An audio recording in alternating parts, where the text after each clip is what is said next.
Banyak lagi alumni-alumni dari Universitas Al-Ahqaf yang Masya Allah sampai saat ini terus berkembang dan di Indonesia menyebarkan dakwah dan di lembaga-lembaga pendidikan, Masya Allah. Dan berakidah Ahlus Sunnah wal Jamaah tentunya. Jadi salimin insya Allah akidah kita kalau berkuliah di sini.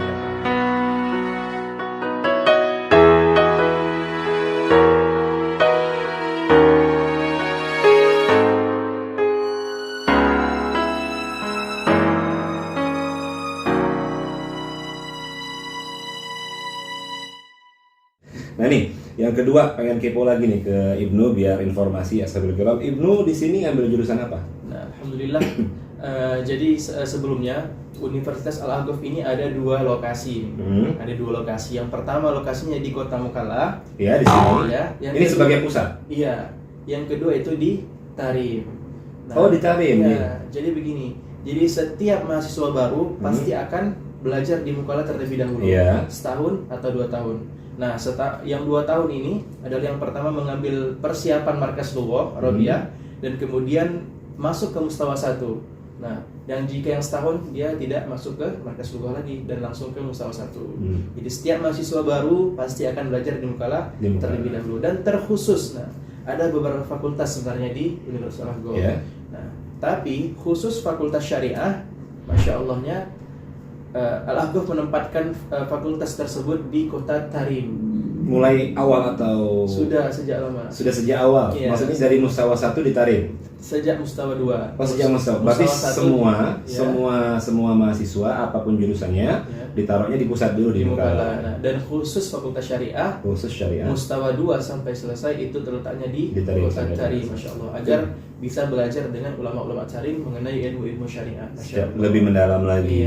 Ini berapa tahun? Berapa mustawa ini? Nah, S1 ya? S1 di Universitas Al-Ahqaf khusus fakultas syariah itu 5 tahun. 5 tahun 10 semester. 10 semester. Dan itu pasti selesai. Berbeda dengan kita di Universitas Indonesia yang terkadang belum tahu kapan selesainya gitu. Ada yang 3,5 tahun, ada yang 4 tahun, ada yang 5 tahun, bahkan ada yang 7 tahun. Tapi di sini 5 tahun pasti selesai. Pasti selesai ya. Jadi tidak ada yang lebih cepat, tidak ada yang lambat, tidak ada. Oh, seperti itu ya. Mungkin kalau di Indonesia itu bisa lebih maju karena ngambil semester pendek. Jadi lebih cepat lulusnya, atau kalau nggak lulus lebih lama jadinya ngambil kuliah. Kalau di sini pasti dipas semua. Tapi ada mengulang juga nggak di sini? Kalau mengulang tidak lulus? Ada. Tapi dia masuknya pembelajaran tersebut, perkuliahan tersebut di semester berjalan, bukan di semester lalunya lagi.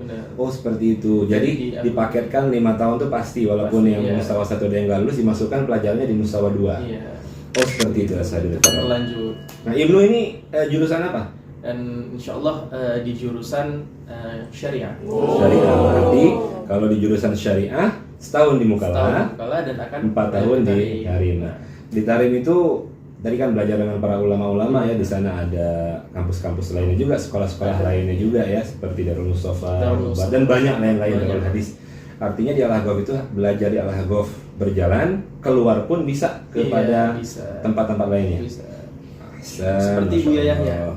Yang saya dengar dari guru saya, Bu Yahya itu siangnya belajar di Al-Ahqaf dan malamnya beliau belajar di Rubat Tarim. Masya Allah. Jadi pantas ya, Bu Yahya itu ilmunya sangat dalam dan sangat luas. Jadi karena tidak belajar kepada satu saja gitu ya.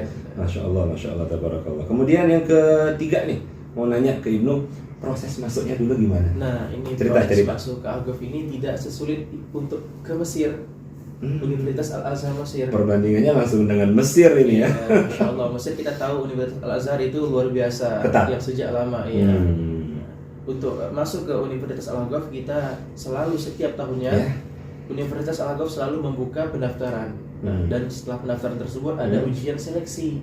Jadi setiap calon mahasiswa yang ingin masuk ke Al-Ahqaf akan mengikuti ujian seleksi. Dari ujian seleksi tersebut ada yang lulus dan ada yang tidak lulus. Apa saja nih? Kepo saya. Apa ujian seleksinya biar ashabil kiram semuanya tahu?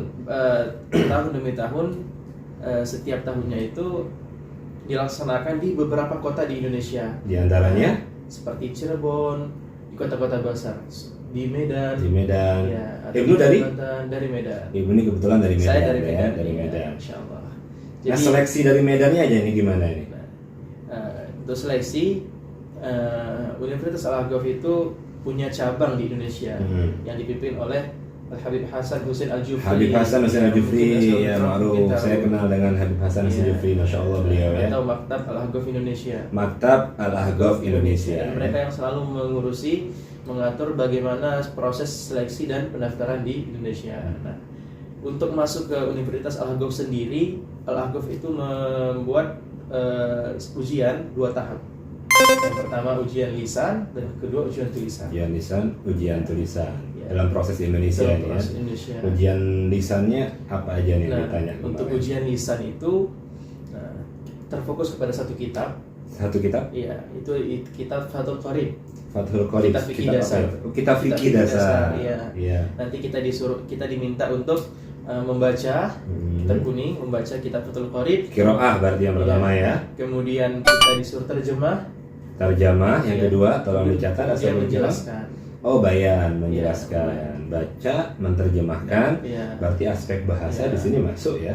Kemudian selain tes baca kitab di ujian lisan, kita juga ada sedikit wawancara nantinya dari penguji. Kita ditanya, kita ingin kenapa memilih Universitas Al-Ahqaf, kenapa memilih belajar di Yaman, dari mana asalnya dan segala macam. Tentunya dengan lughah Arabiyah. Ditakallam bil lughah Arabiyah. Dari situ juga kita dinilai bagaimana bahasa Arab. Catat ini bahasa Arabnya harus sudah punya dasar ya. Minimal gampang berbicaranya ya. Harus fusha? Fusha. Harus fusha. Oh, idzan isti'dad takallam Arabiyah fushatan ya, fushatan dalam wawancara. Nanti kalau ashabil kiram mau mengikuti seleksi untuk masuk ke Universitas Al-Ahqaf.